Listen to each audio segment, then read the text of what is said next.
Վազգեն Սարգսյանի ծննդյան օրն է այսօր։ Ինչպես եք նրան հիշում։ Ես նախ ուզում եմ շնորհավորել Սպարապետի երկնային ծնունդը եւ ուզում եմ ցավակցել Իսրայելի Իրանական Հանրապետ Իրանի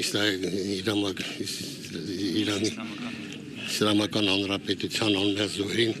ընդհանրապես անմեղ զոհերին, քանի որ այս պատերազմը ուրիշ պատերազմ է, հերթական պատերազմ է եւ անմեղ զոհեր շատ են լինում։ Սպարապետին հիշում ենք իր արած գործով, իր գործունեությամբ, որ Սպարապետը կարողացավ համախմբել մեզ բոլորիս, երկրապաներին, տարբեր ջոկատների, տարիների ընթացքում դուք չեք էլ ծնվել երևի, տարբեր կարգի ջոկատներ կան, առանձին կային, որ Սպարապետը կարավ մեզ բոլորիս համախմբել, եւ մենք Արցախյան ազատամարտում տարանք հաղթանակ եւ երկրապահի հիմքի վրա ձևավորեց հայոց բանակը։ Պարոն Միքայելյան, արդյոք այսօրվա Հայաստանը Սպարապետի երազած Հայաստանն է, առանց Արցախի, առանց հպարտության, ինչ կարող եք ասել։ Դե բնական է ոչ բոլորիս երազած Հայաստանն է սա, բայց մեղավորներին դուք հարցրեք։ Մենք Սպարապետի գերխավորությամբ մեր գործը փայլուն կատարել ենք,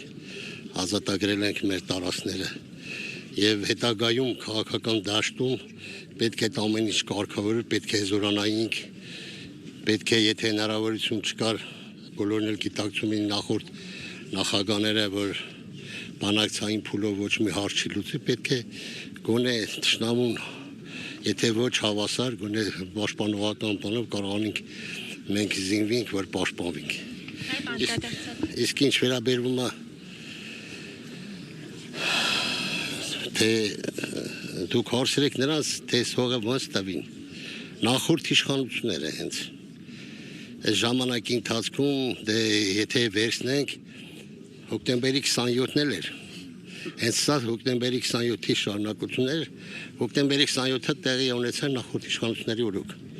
Եվ այդ Ուչասկովի գործը, որ պետք է բացահայտվել, մինչև այսօր չի բացահայտվել։ Եվ մենք պահանջատեր ենք երկրապահներս, որ 27-ի գործը բացահայտվի։ Միքայելյան, այլ մեղավորներից եք խոսում, օրինակ կարտիկներ կան եւ հիմա էլ հաստատ մեծ դիտողներն էլ այդ հարցում են։ Ասում են մեղավորներից մեկն է Նիկոլ Փաշինյանը եւ նա էլ է պարբերաբար հայտարարում, որ սխալվել է, որ ասել է Արցախ Հայաստանը, դա Ադրբեջանը ավելին հղում է անում ինչ-որ բացատրել դեռևս 90-ականներից։ Այս համատեքստում օրինակ դուք իր հետ էլ շփվում եք, տեսնում եք ավտոբուսով էլ գնում եք մարզերը արդեն սկսվել է։ Դուք որպես մեղավորներից մեկը նրան այդ հարց ուղում եք, ինչու է Արցախը համարում Ադրբեջան։ Ես մի հատ բան եմ հասկացել տաների ընթացքում, որ լուր ու մունջ հանգիստ իմ ծառայությունն եմ տանում իմ երկրապահի հետ Հայաստանի Հանրապետության պետական սահմաններում, որտեղ այսօրվա իրավիճակով մենք ոչ կարանք, չգիտեմ,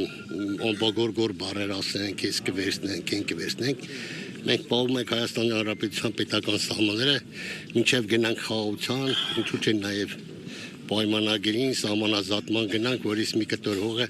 կարողանանք պահենք։ Այդ էս գորգրում են, երևի մեքանում այդ փող են տված, եկե գորգռում է, հերոսա։ Մեր կարող տղերքից ցավը ոչ մի չի կարա տանի։ Մենք ենք հաղթանակած բանակի զինվոր, այսօր այս կարգավիճակն է։ Բայց այսօր ուտենում եք մեր շուրջ ինչ է կատարում։ Շուրջ բոլորը մեր վեց ծերությունների վերադասավարելում։ Այսօր մենք պետք է խելոք լինենք։ Այսօր մենք պետք է կարգապահ լինենք, այսօր մենք համախմբված լինենք, որ կարողանանք այս վիճակից դուրս գանք։ Այսօր ունենք այն, ինչ ունենք, մենք էսիկ պահենք, հետո պարզ կլինի ինչ պետք է լինի։ Հիմի վաղվա օրը ոչ մեկ չգիտի ինչ անում։ Կան այդ մասով, հրաժարվել։ Կա որևէ մեկը, որ հրաժարվի Արցախից։ Դե մի դուք իմիտացիոն հարցեր մի տվեք։ Նիկոլ Փաշինյանը արտաքին քաղաքականությունը հոյակապ վարում է։ Որ այսօր մեր երկրում այս պահին խաղաղությունն է։ Պատկերացրեք, եթե արտաքին քաղաքականությունը նորմալ չվարվեր, ինչ վիճակում կլներ Հայաստանի Հանրապետությունը։ Լինելու իր աշխարհագրական դիրքով էլ չմանրանամ, ու մտածում ենք մենք շրջափակված։ Երեք Արման Թաթոյանը քարտեզներ հրապարակեց, հստակ դիրքերը ցույց տվեց, որ 2025 թվականի ամռանը Գեղարքունիքի կողմից հակառակորդը առաջխաղացում է ունեցել։ 25 թվականին դա հեքիաթ է։ Դա հեքիաթ է, մեր Ասում եմ, մի գումար տակ այդ ուղղությամբ կանգնած, չուզեմ ուզում անվանական ասեմ, նման բան չեղել։